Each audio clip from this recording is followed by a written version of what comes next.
आचम्य प्राणानाजम्या ओम केशवाय स्वाहा नारायणाय स्वाहा माधवाय स्वाहा पद्मनाभाय नमः दामोदराय नमः संकर्षणाय नमः वासुदेवाय नमः प्रद्युम्नाय नमः अनिरुद्धाय नमः पुरुषोत्तमाय नमः अधोक्षराय नमः नारसिंहाय नमः अच्युताय नमः जनार्दनाय नमः उपेन्द्राय नमः वायव्यप्रदेशे कृष्णागोदावरीयोर्मध्यदेशे समस्तदेवता हरिहरब्रह्मणः गुरुचरणसन्निधौ अस्मिन् वर्तमान व्यवहारिकचान्द्रमानेन प्रभवादिषष्टिसंवत्सराणां श्रीनन्दगणावसंवत्सरे दक्षिणायने वर्षऋतौ निजभाद्रपदमासे शुक्लपक्षे चतुर्दश्यां सौम्यवासरयुक्तायां शुभवासरे शुभनक्षत्रे शुभयोगे शुभकरण एवं गुणविशेषणः विशिष्टायां शुभतिथौ इप्पुडु अंदरू आयुः आरोग्य ऐश्वर्य अभीष्ट फलसिद्ध्यर्थं धर्मार्थ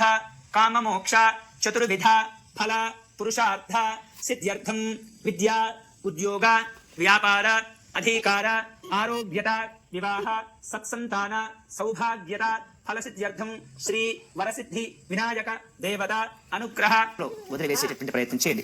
తర్వాత కలశారాధన. ఓం తదంగత్వేన కలశారాధనం కరిష్యే. కలశానికి కొద్దిగా గంధాన్ని అలంకరించి బొట్లుగా అలంకరణ చేసుకొని ఆ తర్వాత ఉన్నటువంటి ఆ కలశంలో కొద్దిగా పుష్పము అక్షతలు గంధము పుష్పంతో అద్ది అందులో అక్షతలతో సహా వేసి నమస్కారం చేసుకోవాలి.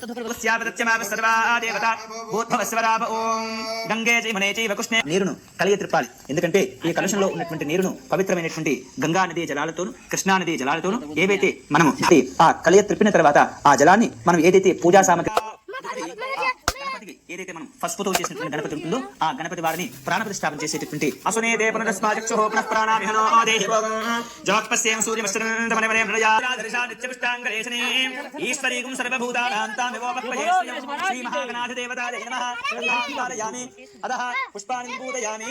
ఓం శంగావ एक निमिष मंगाओ कर्णो पूजयामि कालन्द्रां हालां पूजयामि सर्वेत्राय मात्र पूजयामि विघ्नराजाय नमः सर्वाण्यंगानि पूजयामि अरे एक पत्राणि पूजां करिष्ये. వరకు స్వామివారికి అంగ పూజా కార్యక్రమం జరిగింది. స్వామివారికి 21 అంటే 21 పత్రులతోటి పూజా కార్యక్రమం ప్రారంభమైంది. అందరూ కూడా మనసులో ఓంకారం చెప్పుకుంటూ స్వామివారికి నమస్కారం చేసుకోండి.